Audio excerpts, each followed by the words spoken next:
Yes, I am ready to give voice to another one of your emails. Hit us. Well, I will eventually, but hey, y'all. I have a concern. A friend is currently transitioning from male to female. 6 months into HRT after a year of gender counseling. Just prior to this, they had been severely suicidal. Their partner is abusive, both mentally and physically, and has managed to isolate my friend. My fear is that they are making a very big decision while living in a traumatic environment. I am very pro-LGBTQ, so my concern isn't their transition. It's the mental health while making these huge decisions. I want to tell them to divorce their partner, get their own place, and let things normalize, then reconsider how quickly they want to move down this path. I have no clue how to approach this. I'm your typical hetero white southern male who likes guns and fighting, but I love my friend and I want to support them. Very well. Speak Well, to this. I love the the position and the concern. I do wonder about the validity of stepping in here. What kinds of concerns do y'all have just around the boundaries here? Because it is a difficult and tricky thing to navigate. Yeah, I mean, the thing that I'm focusing on here is that they've already had a year of gender counseling and are 6 months into hormone therapy. So it doesn't sound like this is a new thing. And it sounds like from what you've said, they've been taking the right steps. They've been responsible. They've talked to a therapist. The therapist has deemed them ready to move on to the next phase.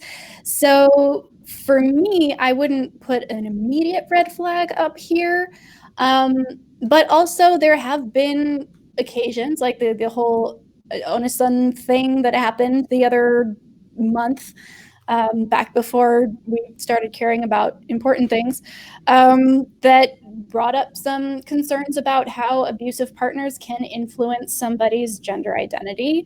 And we also heard from Katie how her parents and their forcefulness about her gender may have influenced the way she feels about it now.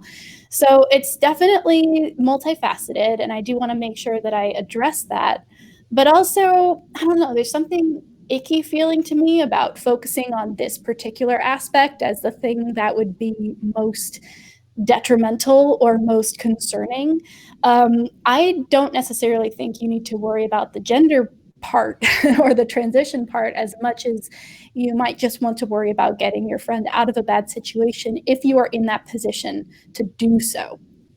So I just basically expressed 5 different viewpoints in the span of 2 minutes. So I'm curious what you guys think. Am I on the right track? Did I miss anything here? Yeah, I think you have the right of it. The gender stuff is worth considering, but it really does feel kind of insignificant in this light of being in such a chaotic and traumatic relationship. Yes, should you be in sort of a safe and healthy place of mind before you make any meaningful, lasting decisions like buying a house or changing jobs? Well, ideally, but that's not really how life works. And so I agree with you, V. This does come down to me more around perhaps the writer's anxiety, and justly so, around watching somebody they care about be in a abusive situation. It is understandable and perhaps noble that you wish to take care of your friend who you see as perhaps being in a difficult situation for making large decisions that could be permanent. I understand that. I understand it all, but can you imagine going to your friend and asking them to do something like this? Do you think that it would have a positive reaction in any way? However, if you are there for them, if you are supportive to them in all of their decisions and there for them when they have difficulties with the traumatic partner and such like that, well then, that is how you can truly help your friend. That is how you can make yourself a good friend. Yeah, and the boundaries here are really tricky. I don't really talk about this on air often, but for much of my youth, most of it really, depending on how you want to slice that, I was in a very chaotic and eventually fairly abusive relationship. And when I came out of that situation, there was a lot of emotional flailing around, a lot of trying to get my feet under me, a lot of trying to make sense of things. And, perhaps justly or more likely unjustly, a lot of my, or some of my frustration and anger fell to my friends that had known both of us and had sort of watched that situation go on as they had for many years. And rightly or mostly wrongly, I put a lot of pressure on one of my friends in particular. And, as people often do coming out of a situation like that, I found myself relatively quickly in another, like, very unhealthy relationship.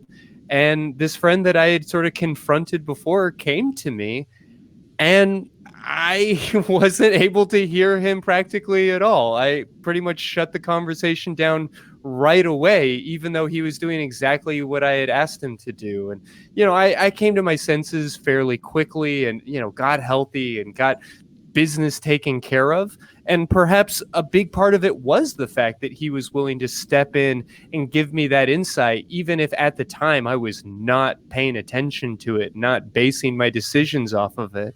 So only to say, this is not a circumstance where somebody is going to be super receptive to outside influence, but may be in total need of it. And so when we're talking about safety in an abusive relationship, just know that it's a very difficult conversation to have. There are certainly steps and tools to make that conversation a little bit easier and more responsible, but also avoiding the conversation altogether is kind of the default cultural norm, and it is for a reason. I'm not advocating for that, but I also want to point out that we do tend to do that, and not for nothing. So just be very mindful as you approach all of this. I was almost waiting for a response. I was like, this wasn't a call. This was an email. Yeah, little different working with the emails.